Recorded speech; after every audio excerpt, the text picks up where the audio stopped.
데살로니가 전서.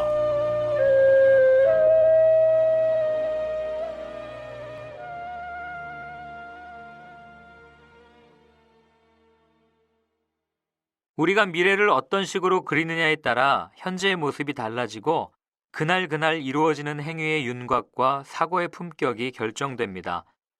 미래관이 분명하지 않은 사람은 무력하게 살기 마련입니다. 수많은 정신적 질환과 대부분의 자살이 미래가 없다고 느끼는 사람들에게서 일어납니다. 기독교 신앙의 특징은 언제나 강력하고 분명한 미래관이었습니다. 그 미래관의 가장 구체적인 특징은 그리스도께서 다시 오신다는 믿음입니다. 예수를 따르는 사람들은 그분께서 승천하신 날부터 그분의 오심을 기다리며 살았습니다.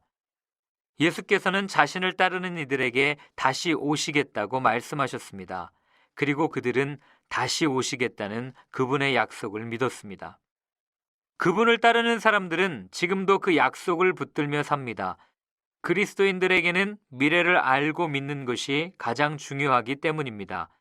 이러한 믿음 때문에 우리는 현재의 매 순간을 희망으로 마주할 수 있습니다.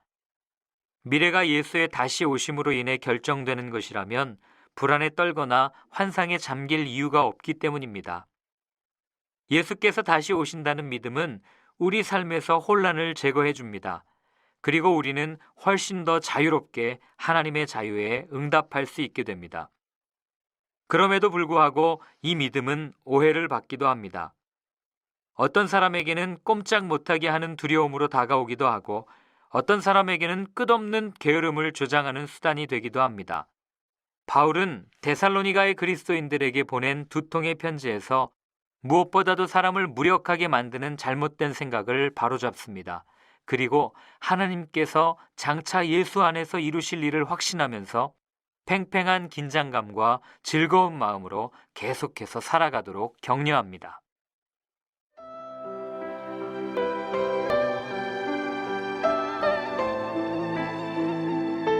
1장. 나 바울과 실루아노와 디모데는 데살로니가 교회 곧 하나님 아버지와 주 예수 그리스도께서 모아주신 그리스도인들에게 문안합니다. 놀라우신 하나님의 은혜가 여러분과 함께 하기를, 하나님의 든든한 평화가 여러분과 함께 하기를 바랍니다.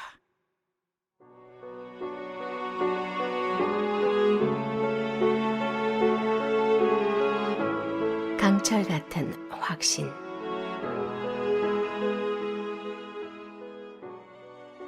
우리는 여러분을 생각할 때마다 여러분을 두고 하나님께 감사를 드립니다. 우리는 하나님 우리 아버지 앞에서 여러분의 믿음의 행위와 사랑의 수고와 우리 주 예수 그리스도를 따르면서 보여준 소망의 인내를 떠올리며 밤낮으로 기도합니다. 친구 여러분, 우리는 하나님께서 여러분을 몹시 사랑하실 뿐만 아니라 여러분에게 안수하셔서 특별한 일을 맡기신 것을 잘 알고 있습니다. 우리가 여러분에게 전한 메시지는 그저 말에 그치지 않았습니다.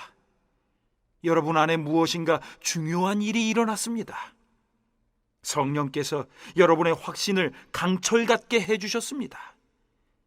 여러분은 우리가 여러분 가운데서 어떻게 살았는지 주의 깊게 보았고 여러분 자신도 우리처럼 살기로 작정했습니다. 여러분은 우리를 본받음으로써 주님을 본받는 사람이 되었습니다. 비록 말씀에 많은 어려움이 뒤따라왔지만 여러분은 성령으로부터 큰 기쁨을 얻을 수 있었습니다. 여러분은 기쁜 일에 따르는 고난도, 고난에 따르는 기쁨도 받아들였습니다. 마케도니아와 아가야에 있는 모든 믿는 이들이 여러분을 존경하고 있다는 것을 아시는지요?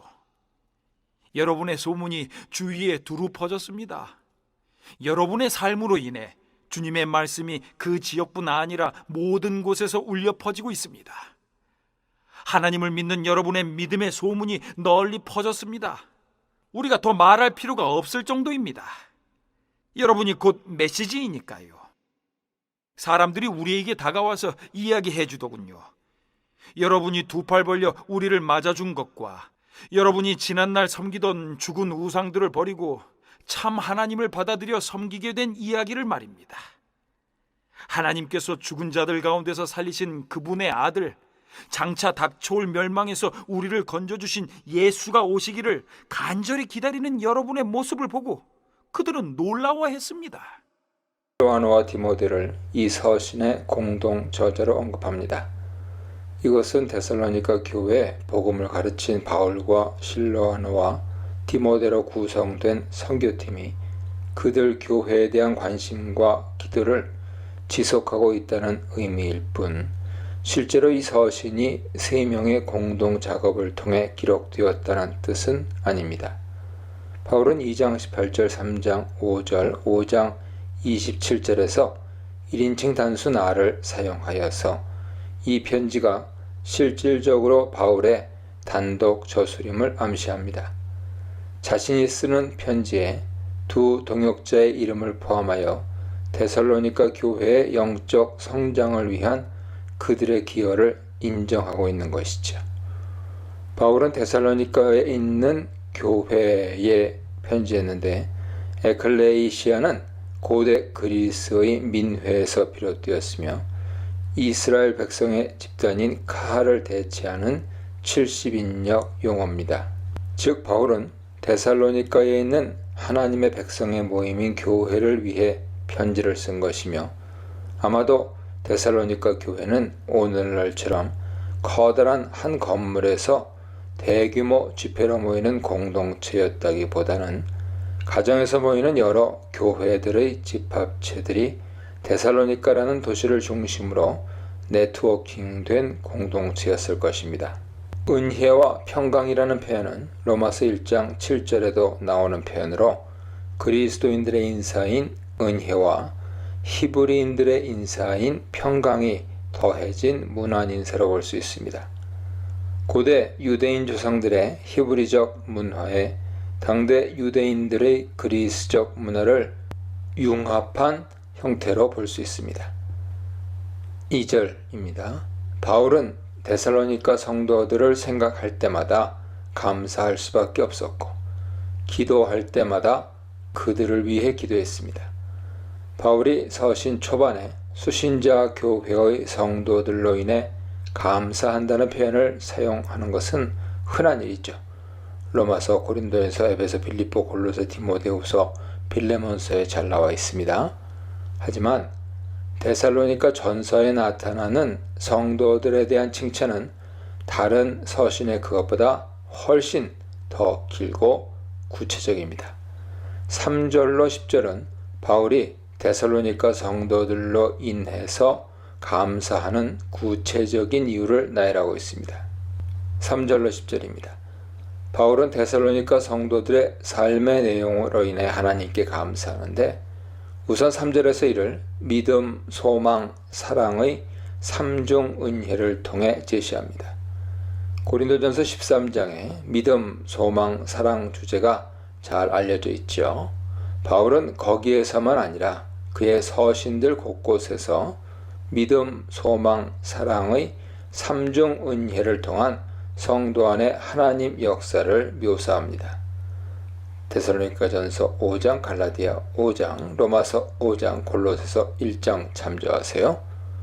우선 바울은 데살로니가 성도들의 믿음의 역사 때문에 감사하고 있습니다. 이 믿음의 역사는 바른 정통 교리를 배우고 믿고 살아내는 것을 의미합니다. 데살로니가 성도들이 배운 대로 살아냈다는 믿음에 대한 소문은 부족한 면이 있어서 보완과 강화가 필요했습니다. 3장 10절 보세요. 그렇지만 궁핍과 환난 중에 있는 바울 선교팀에 위로를 주었습니다. 3장 7절 보세요. 그만큼 큰 감사의 이유가 되었습니다. 소망의 인내는 미래에 주실 상급을 바라보며 현재의 고난을 이겨내는 것을 의미합니다. 데살로니가 성도들은 환난과 핍박 앞에서 흔들리지 않고 참아냈으며 주님의 재림 때 주님처럼 우리도 부활하리라는 소망을 가졌습니다. 사랑의 수고는 하나님과 바울과 동역자들이 그들에게 베푼 사랑이 동력이 되어 그들도 사랑을 나눈 것을 뜻합니다. 바울은 데살로니가 성도들이 하나님의 가르치심대로 서로 사랑하고 있기에 더 할 말이 없다고 말합니다. 4절에서 바울은 데살로니가 성도들의 정체성이 하나님의 택하심을 받아 하나님의 사랑을 받은 자임을 상기시킵니다. 이 성도들의 아름다운 삶의 모습이 바울을 감격시켰으나 이러한 삶은 처음 하나님이 그들을 사랑하시고 선택하심에서부터 시작되었음을 기억하라는 의미죠.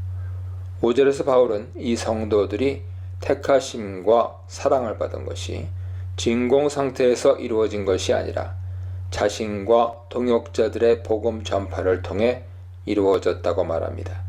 그래서 우리의 복음이라고 합니다. 그런데 이 복음 전파는 말로만 아니라 능력과 성령과 큰 확신을 통해 이루어졌습니다. 데살로니가인들이 복음을 수용한 것은 말의 논리로만이 아니라 성령을 통해 일어난 역사가 전도자의 말과 청취자의 마음 안에 큰 확신, 파토스를 불러일으킴으로써 일어난 사건임을 보여줍니다. 또 주목할 만한 것은 복음의 수용에 있어서 메신저의 인격적 강화, 에토스가 큰 역할을 했다는 점이죠. 우리가 너희 가운데서 너희를 위하여 어떤 사람이 된 것은 너희가 아는 바와 같으니라. 바울과 전도자들은 데살로니가인들 안에 들어가 그들과 함께 살면서 그들을 위한 섬김의 모습으로 인격적 신뢰를 주었음을 알 수 있습니다. 이처럼 복음전도는 복음의 메시지만큼이나 메신저의 신뢰도, reliability가 중요합니다. 이러한 신뢰 위에 바울은 데살로니가 성도들이 배운 바를 확신할 수 있는 이유를 우리에게 배웠으니 라고 다시 한번 강조할 수 있었습니다. 4장 1절 보세요. 데살로니가 성도들은 위쪽으로 많은 환난을 만났습니다. 하지만 내적으로는 성령이 주시는 기쁨이 넘치니 말씀을 잘 흡수하였고 그 결과 우리와 주를 본받은 자, 문자적으로는 우리와 주님의 모방자가 되었습니다.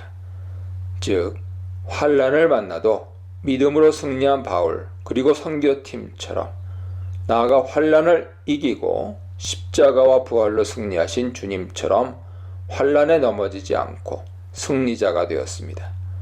데살로니가 성도들이 바울과 주님을 본받은 자가 된 결과 그들은 마게도냐와 아가야의 모든 신자들에게 모범이 되었습니다.